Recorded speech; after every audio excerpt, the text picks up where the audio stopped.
పల్లెలు పట్నాలు బాజా భజంత్రిలతోని మారుమోగుతున్నాయి. ఎటు చూసినా సల్వ పందిళ్ళు, బంతి భోజనాలు, దావతులు, డీజే పాటలకు స్టెప్పులు. అబ్బో, 2 తెలుగు రాష్ట్రాలల్లా మస్తు ధూమ్ ధామ్ నడుస్తుంది ఇప్పుడు. అన్నిటికి మించి సినిమా హీరోలు, లీడర్ల ఇండ్లలో కూడా శుభకార్యాలు జోరుగా అవుతున్నాయి. పాండ్రి, మనం కూడా అట్లా పెళ్లి దావతుకు పోయొద్దాం. ఆగ చూడర్రే, ఎటు చూసినా కీట కీట కాల కాల. మరిగా రాష్ట్రానికి చిన్న సీఎం కొడుకు లగ్గామంటే చిన్నగుంటదా చెప్పుర్రి ధూమ్ధాం. మస్తు గట్టిగానే అయింది శుభకార్యం. తెలంగాణ ఉప ముఖ్యమంత్రి బట్టి విక్రమార్క సారు కొడుకు సూర్య విక్రమాదిత్య లగ్గం హైదరాబాద్ లో ఘనంగా చేసిండ్రు. సీఎం రేవంత్ సారు, తెలంగాణ లీడర్లు అంతా పోయిండ్రు. ఢిల్లీకేంచి చేయిపాటి పెదమనుషులు వచ్చిండ్రు. ఏపీకేంచి మంత్రులు, లీడర్లంతా వచ్చిండ్రు. సినిమా హీరోలు, పెదమనుషులు అందరు పోయిండ్రు. అచింతలేసి కొత్త జంటను ఆశీర్వదించిండ్రు. ఇక రాజకీయాలు ఎన్నున్నా, బయట ఎన్ని తీర్ల మాటలు అనుకున్నా అన్ని పక్కకు పెట్టి గులాబీ లీడర్లు సుత శుభకార్యానికి పోయిండ్రు. మాజీ మంత్రులు KTR sir, Chamakura Mallanna, car party ఎమ్మెల్యేలు అంతా కలిసిపోయిండ్రు. ఎగస్ పార్టీ వాళ్ళను గలే మిలాయించి మరీ అరుచుకున్నాడు బట్టి సారు. ఇంకో మాజీ మంత్రి హరీష్ సారు, సెంటర్ మంత్రి కిషన్ రెడ్డి సారు, ఇట్లా ఒక్కలని కాదు 2 రాష్ట్రాల లీడర్లు అంతా లైన్ కట్టిండ్రు. My home groups chairman Jupally Rameshwar Rao sir కూడా కొత్త జంటను ఆశీర్వదించిండ్రు. ఇక పెద్ద ముచ్చట ఏంటిదంటే, అప్పట్లో తాను పాదయాత్ర చేసిన టైంలో ఎవళ్ళైతే ఆదివాసీ గిరిజన మహిళలు తన వెనక నడిచిండ్రో వాళ్ళందరినీ కూడా కొడుకు లగ్గానికి పిలిచిండు బట్టి సారు. ఇక అది అట్లుంటే పెళ్లి పిల్లగాడు, పెళ్లి పిల్ల ఇద్దరు పోటీ పడి పోసుకుండ్రు తలంబ్రాలు. అటెనక ఉంగరం బిందెలేసి దేవులాడే పోటీ ఉంటది కదా, ఆగో దాంట్లో ఎవరు గెలిచిండ్రో చూడుర్రే.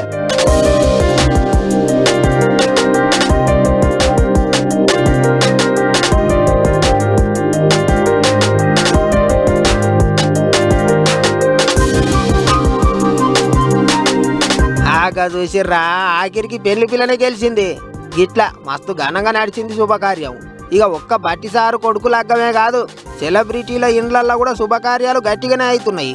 బుధారం మాపటీలు హీరో విజయ్ దేవరకొండ రిసెప్షన్ ఘనంగా చేసిండ్రు. పెద్ద పెద్దోళ్ళంతా పోయిండ్రు. అటు ముంబైలో సచిన్ టెండూల్కర్ కొడుకు అర్జున్ టెండూల్కర్ లగ్గం అయింది. ఏపీకేంచి మంత్రి లోకేష్ సారు సతీ సమేతంగా పోయిండు. అంబానీ సారు కూడా పోయిండు. గిట్లా అన్ని దిక్కులా పెండ్లి బాజాలు గట్టిగానే మోగుతున్నాయి ఇప్పుడు.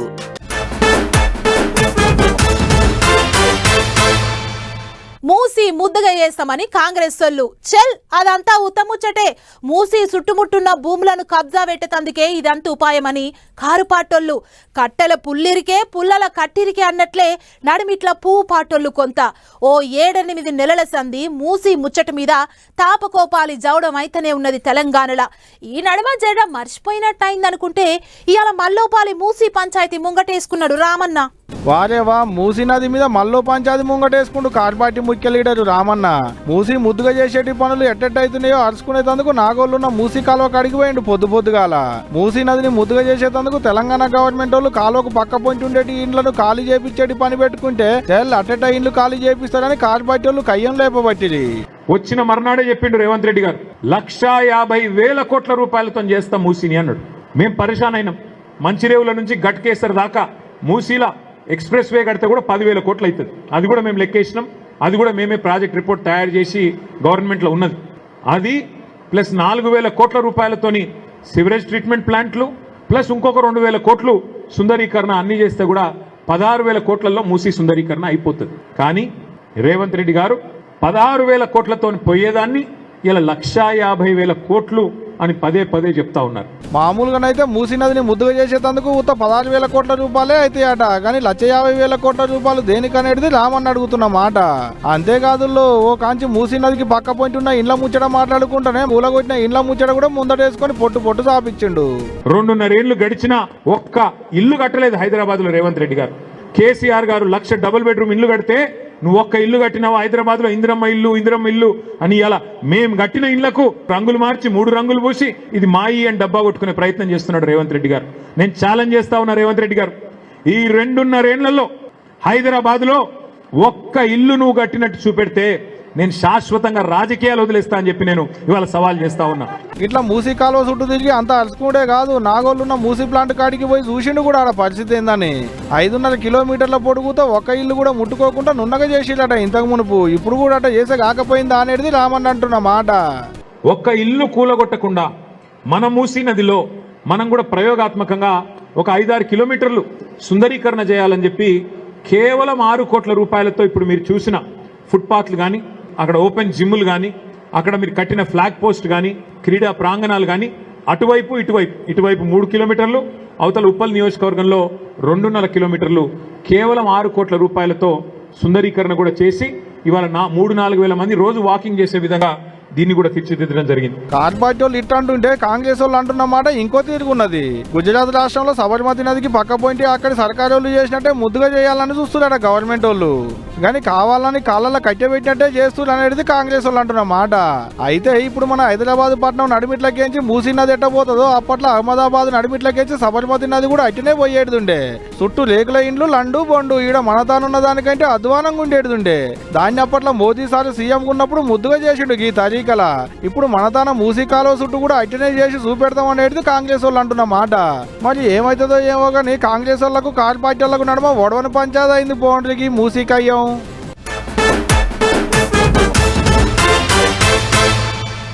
నీ అంతకు నువ్వు నా అంతకు నేను అన్నట్లుంటే ఎవరి మనసులో ఏమున్నదో ఎట్లా బయటపడుతుంది చెప్పుండ్రి. 10 మంది కూర్చొని మాట్లాడుకుంటేనే ఓ 10 ముచ్చట్లు పబ్లిక్ కు తెలుస్తాయి.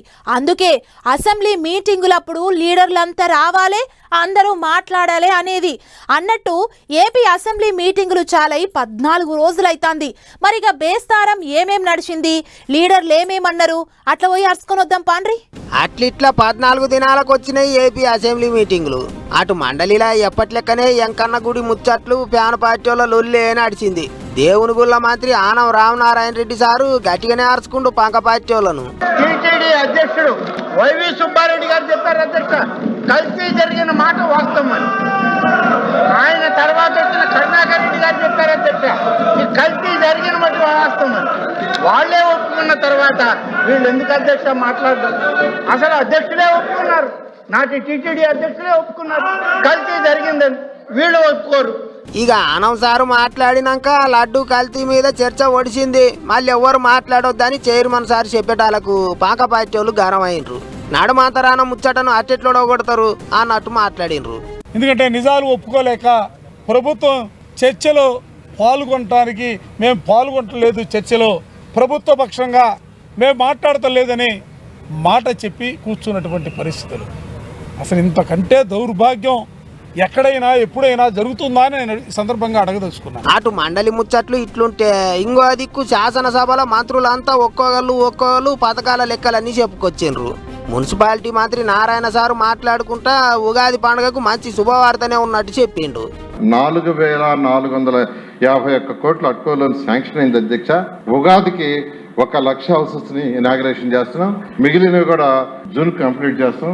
పండుగకు 1,00,000 ఇండ్లు పంచి పెడతారట. అట్లిట్లా అందరికి తీపి ముచ్చట్నే చెప్పిండు సారు. సీఎం చంద్రబాబు సార్ మాట్లాడుకుంటా దేశంలో జనాభా తగ్గుతాన్రు, ఇట్లా అయితే పోత తిప్పలైతుంది అన్నాడు. ఎక్కువ మంది పిల్లలను కనాలే, ఇద్దరు అంతకంటే ఎక్కువ మంది పిల్లలను కనేటోళ్లకు సర్కారు వాళ్ళే సాయం చేస్తారట. అభివృద్ధి అయినప్పుడు ఆటోమేటిక్గా డబ్బులు సంపాదించే విధానంలో పిల్లలు దొరుకునే పరిస్థితి వస్తూ ఉంది. దీనివల్ల చాలా దేశాలు ఇబ్బంది పడ్డాయి.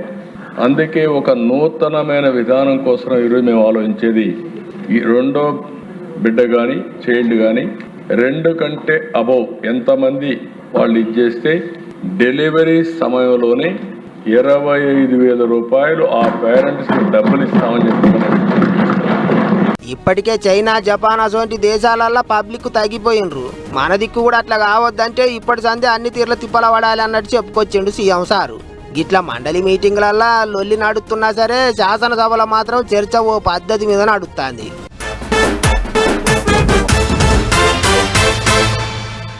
నిన్న చెప్పుకున్నాం కదా, ఇక రేపో మాపో అభ్యర్థులు ఎవరో తేల్తది, నామినేషన్లు ఎత్తరు, తెలంగాణకెంచి 2 లీడర్లు పెద్దల సభకు పోతారని. ఆగో అనుకున్నట్టే షెయి పార్టీలకెంచి నిలబడేటి ఆ 2 లీడర్లు ఎవల్లో బయట పెట్టిండ్లు షెయి పార్టోళ్ళు. ఇక ఇండ్లనే కారు పార్టోళ్ళు కూడా ఒకళ్ళని నిలబెడతామన్నారు. అదేమైతుందో కానీ షెయి పార్టీలకెంచి పోటీలు ఉండేటి ఆ 2 లీడర్లు ఎవరు అనేటిది ఆ ముచ్చటంతా ఒక పార్వై అరుచుకొని వద్దాం పాండ్రి. రైట్. తెలంగాణకేంచి ఖాళీ అయిన 2 రాజ్యసభ ఎంపీ పదవులకు కాంగ్రెస్ తరపుకేంచి 2 లీడర్లు నామినేషన్లు వేసి ఇయ్యాల. అందరు అనుకున్నట్టే ఒకరు అభిషేక్ మను సింఘ్వి, ఇంకొకరు సర్కార్ సలహాదారు వేం నరేందర్ రెడ్డి సారు ఢిల్లీలో ఉన్న పార్టీ పెద్ద మనుషులతో మాట్లాడి ఇద్దరిని ఖరారు చేస్తే ఇవాళ నామినేషన్లు వేసిరు అన్నట్టు. అయితే తెలంగాణలో కాంగ్రెస్ తరపుకేంచి అభిషేక్ సింఘ్వి, కార్ పార్టీ తరపుకేంచి సురేష్ రెడ్డి సార్లు ఇద్దరు ఇంతకు మునుపు పెద్దల సభలుండే. ఇప్పుడు కాళ్ళు ఇద్దరి పదవులు ఒడిచేటాలకు వాళ్లకు బదులు ఇంకో ఇద్దరిని ఎన్నుకునేందుకు ఓట్లు పడుతున్నాయి అన్నట్టు. ఎమ్మెల్యేల ఓట్లతో గెలిచేటి ఎంపీ పదవులు ఇయ్యి. ఆ లెక్కన తెలంగాణలో కాంగ్రెస్ వాళ్ళకే ఎమ్మెల్యేల బలగం ఎక్కువ ఉంది కాబట్టి ఇద్దరిని పెద్దల సభకు పంపించాలని డిసైడ్ అయిందన్నట్టు తెలంగాణ గవర్నమెంట్. అయితే అభిషేక్ సింఘ్వి పాత ఆయనే కానీ సురేష్ రెడ్డి సార్ కు బదులు ఇప్పుడు సర్కారు సలహాదారునుకున్న వేం నరేందర్ రెడ్డి సార్ కు ఛాన్స్ దొరికింది అన్నట్టు. ఇది ఇటు మొత్తం 3 నామినేషన్లు పడ్డాయి. మొదటికేంచి కార్ పార్టీ తరపుకేంచి కూడా ఒకరు నిలబడతారనేది ప్రచారం జోరుగా నడిచింది కానీ ఆఖరికి ఎవ్వరు రాలే పోటీకి. ఎమ్మెల్యేల బలం గట్టికున్న కాంగ్రెస్ పార్టీ తరపుకేంచి 2 నామినేషన్లు వేస్తే ఒక్క ఎమ్మెల్యే కూడా సపోర్ట్ లేకుండానే ఇంకో ఇండిపెండెంట్ అభ్యర్థి నామినేషన్ వేసిండు. ఆయన కూడా పెద్దల సభకు పోవాలనేది ఆలోచన ఉన్నదేమో మరి. ఈగేటు ఆయన వేసిన నామినేషన్ చెల్లదు కాబట్టి షై పార్టీ తరపుకేంచి నామినేషన్ వేసిన 2 లీడర్లు పెద్దల సభకు పోయినట్టే.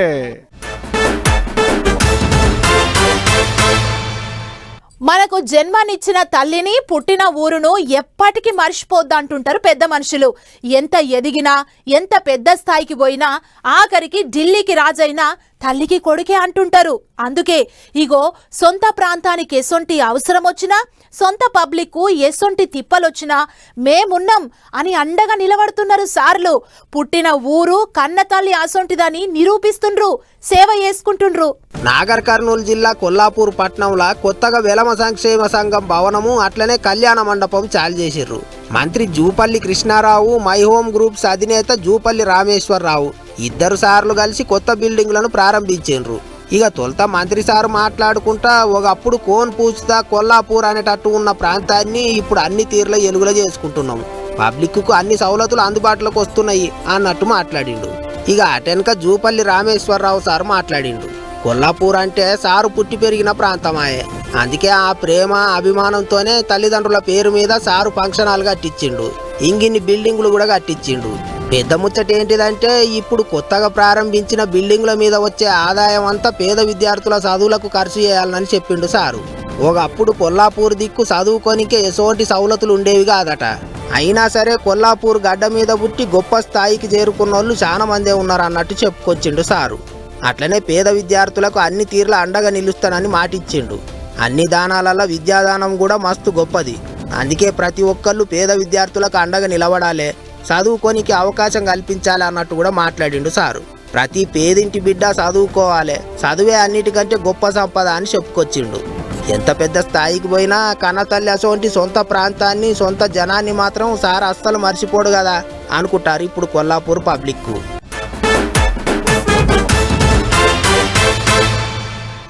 మందుబాబుల కథ ఎట్లుంటదంటే ఆనకాలం చలికాలం పెయ్యి గరమయ్యేతందుకు ఎర్ర మందు తాగుతారు, ఎండాకాలం చిల్లయ్యేతందుకు బీర్లు గుంజుతారు, కాలాన్ని బట్టి తాగుట్ల కూడా తరీక మారుస్తుంటారు.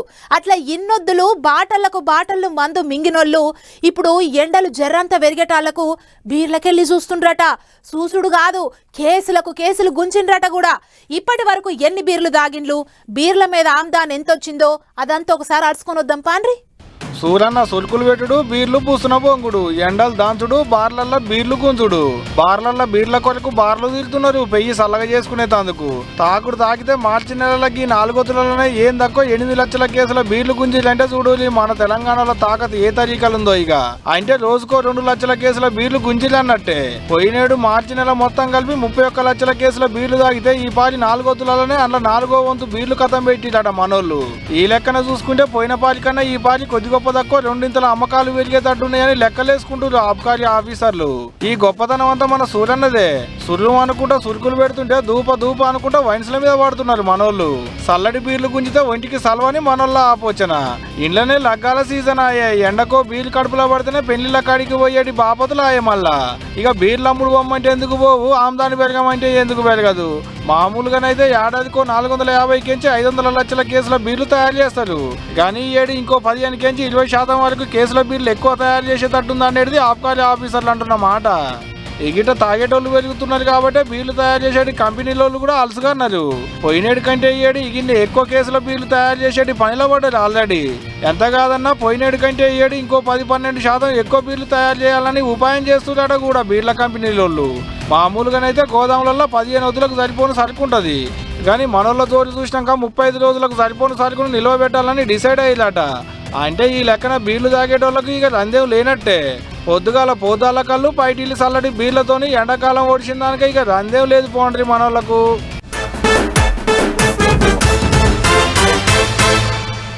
అబ్బబ్బా ఏమెండా ఏం ఉడకపోతా, ఏసీ ఎంత పెంచినా గాలే సరిపోతలేదు, ఎన్ని నీళ్లు తాగినా ధూప ఆరతలేదు. ఇది అసలు ఎండాకాలం కాదు, మండే కాలం. ఇక ఏసీలో కూసున్న నా పరిస్థితి గిట్లుందంటే ఇక బయట తిరుగుతున్న పరిస్థితి ఎట్లుందో ఏమో అన్నట్టు ఎండల ముమ్మిరి మస్తు పెరిగింది. ఇక చూడుండ్రి ఎట్లా ఏగిచ్చి కొడుతున్నాయో ఈ తాప. ఎండలు అప్పుడే కొరకాసోలే మండుతున్నాయి కదా, బయటికి పోతే మాడి మషైపోతావా అన్నట్లే బెదిరించి కొడుతున్నాయి. పొద్దున 10 దాటితే చాలు పంతా నవ్వులుతుండు సూరన్న. నెత్తి మీద ఏమన్నా వేసుకోకుండా బయటికి పోతే పెయ్యంతా మండు ఒళ్ళంతా చెమట అది చాలదన్నట్టు మీదంగా ఉడకపోతా. అప్పో వశపడతలేదు జనాలకు. మొన్న అనశినుకులు పడి జనంతా నిమ్మలు పడ్డరు కానీ ఇప్పుడు పెంకల పడ్డ కంది తోలైంది జనం పరిస్థితి. లెక్కకైతే ఎండాకాలం ముమ్మిరి ఎక్కువ ఏప్రిల్ ఇంకా మే నెలలో చూస్తుంటాం. అసొంటిది నెల ముందే జోపుతున్నాయి ఎండలు. మార్చి నెలల అదిగిన శురువాతలకు ఈ తీర్ల ఎండలు కొట్టుడు ఎన్నలు లేదని చెప్పి మొగుల అధికారులు పరిచయం అవుతుర్రు. రాష్ట్రం అంతటా ఏం తక్కువ 25 జిల్లాలలో 37 డిగ్రీల కంటే ఎక్కువనే కొట్టిందంటే చూసుకోరి ఏ రేంజ్ లో మండుతుందో ఎండ. ఖమ్మం జిల్లాలో అయితే అగ్గివల మండుతుంది. ఇది ఇట్లనే కొనసాగితే ఇంకా 3-4 గొద్దులలో 40 డిగ్రీలు సుతా దాకుతుంది. అప్పుడు ఇంకా కాష్టం వల్ల మండుతుందని హెచ్చరిక చేస్తున్నారు అధికారులు. పగటిపూట ఉష్ణోగ్రతలు అంతకంత పెరుగుతున్నాయి కాబట్టి అట్టొట్టిగా బయట తిరగకూరి లేందో పరిశాల వడకూరని పూసగూచుతారు. అంతేకాదు ఇది ఇంకా టీజరే, అసలు సినిమా ముంగట ఉందని చెప్పుకొస్తున్నారు. అయితే ఏప్రిల్ మే నెలలో వడగాల్పులు దండిగా తోలే ఛాన్స్ ఉంది. వాటితో పాటు ఉడకపోతా ఎండ అన్ని కలిపి తీర్మానాడితే కొడుతుంది. కాబట్టి జనమంతా సర్కారు ఇచ్చే సూచనలు పాటించుకుంటే తగిన జాగ్రత్తలు తీసుకోవాలి. ఎవ్వరు కూడా పానాల మీదకి తెచ్చుకోవద్దని శిల్కగా చెప్పినట్లు చెప్తుర్రు. మరి ఇప్పుడే గీతీలో మండుతున్నాయంటే మార్చి వెళ్ళేలోపు అది వెళ్ళినాక ఏప్రిల్ మే నెలలో ఇంకెట్లుంటాయేమో చూడాలి.